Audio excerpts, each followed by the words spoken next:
Hello everyone, it's Matt here from Scoop In Response. Today we're going to be looking at Atraxa. But which one do you ask? Well, it's actually both. We've put together a list for the OG Atraxa, which is Praetor's Voice, but we've built it in such a way where you can just tag out your commander for the newer version, which is Grand Unifier that came out with March of the Machines, which has given us some really different gameplay outcomes for the same deck. We're going to take it one step further than that. I'm going to show you some ways where we can just swap 7 cards in the deck, and it's going to completely change the list. I'm going to show you some manageable ways that we can do this, so you won't have to be swapping out cards between rounds.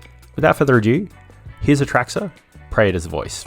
Atraxa is a 4-mana, non-red, 4-color legendary creature, Angel Phyrexian Horror, with Flying, Vigilance, Death Touch, Lifelink, and at the beginning of your end step, Proliferate. It's got a 4/4 body, so quite chunky, and common ways to build her include Superfriends, Charge Counters, and Infect. Today we're going to be looking at Superfriends, but we're going to be doing it with a little bit of a twist. There's a whole range of new cards that have come out to support Superfriends as an archetype, but as the title of this video is How to Build Atraxa in 2023, what are these new cards? What is this additional support? And what's changed from previous builds of Atraxa Superfriends?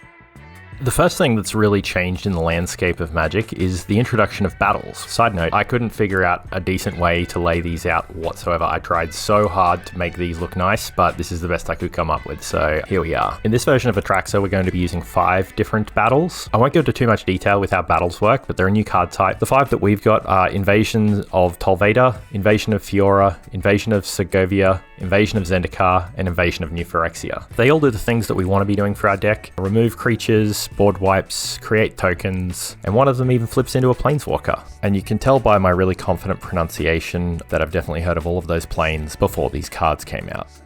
The other piece of new tech that has arrived for Superfriends lists is the Cycle of Talents and Ikamoon Gauntlet, which I'll include in here as well because they do a similar thing. These cards are auras for your planeswalkers with the exception of Ikamoon. They attach to your planeswalkers and give them new abilities, additional abilities. So you can add a whole lot of value to any of the planeswalkers that are from War of the Spark that only have minus abilities, which eventually they can't use unless you want to lose them. The Ikamoon Gauntlet in particular has a Proliferate for all of your planeswalkers, not just one of them, and it also has a neg-12, but it also has whenever you cast a non-creature spell, you choose a counter on a target permanent and put an additional counter of that kind on that permanent, which loyalty counters are included in that. So if there is one particular planeswalker that is close to ulting, but you're not quite there yet, you can just play a few non-creature spells, and this will get you the last few counters for you to activate.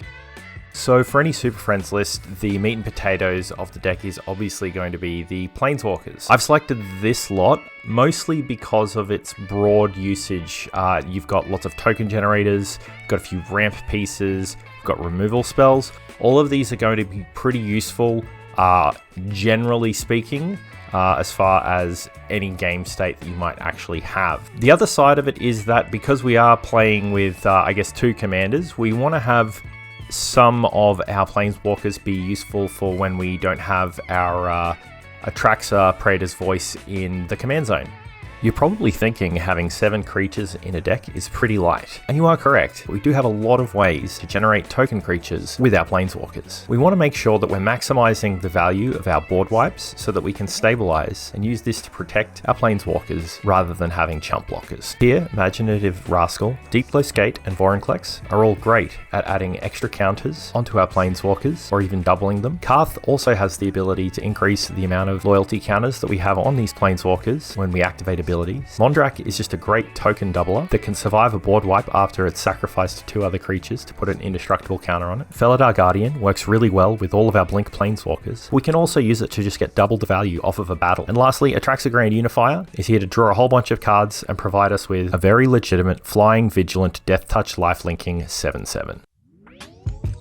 Sorcery should have no surprises here. We have the 3 best board wipes in the game: Explore and Cultivate, Let Us Ramp, and a Merchant Ultimatum either gives us a 1-card win con or a huge advantage if we have Atraxa on the board. We can make a pile of Vorinclex, Vraska, and Teferi, Hero of Dominaria. One of our opponents chooses a card to go back into the deck, and we get the other 2.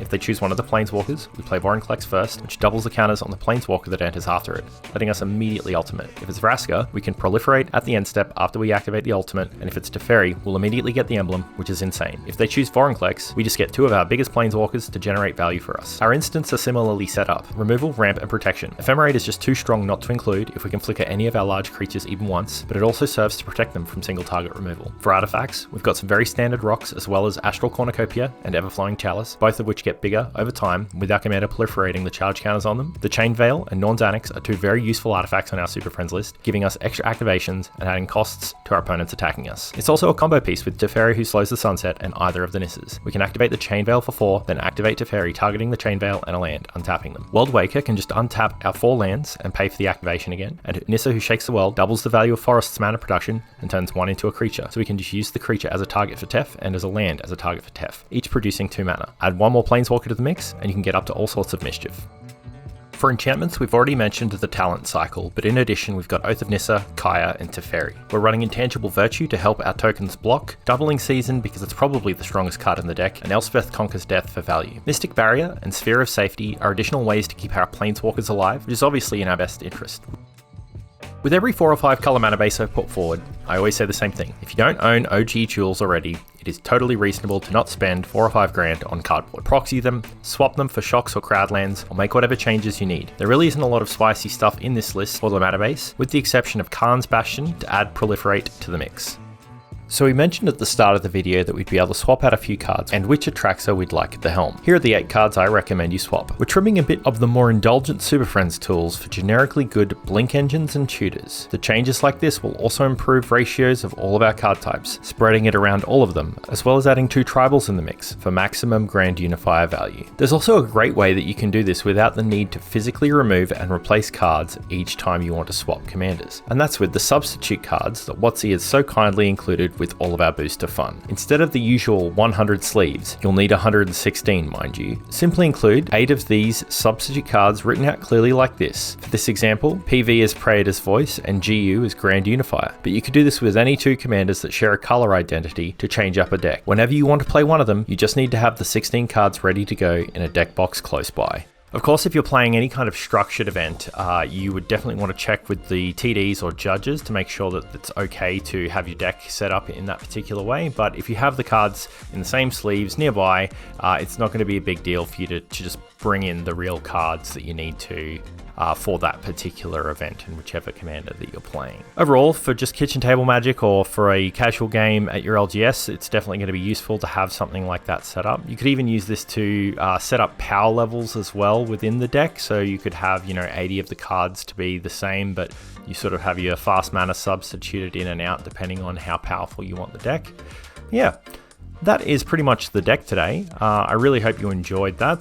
There's definitely been some new bits and pieces that have been added for Atraxa. I'm really glad that we waited a little bit before we put out this video. Obviously, there's always new Planeswalkers and new cards getting printed for a commander like Atraxa, and there's all kinds of different things that you can do with it. But given that battles came out and we knew that something was happening with them, it seems like a great time to update what you might include in this particular list.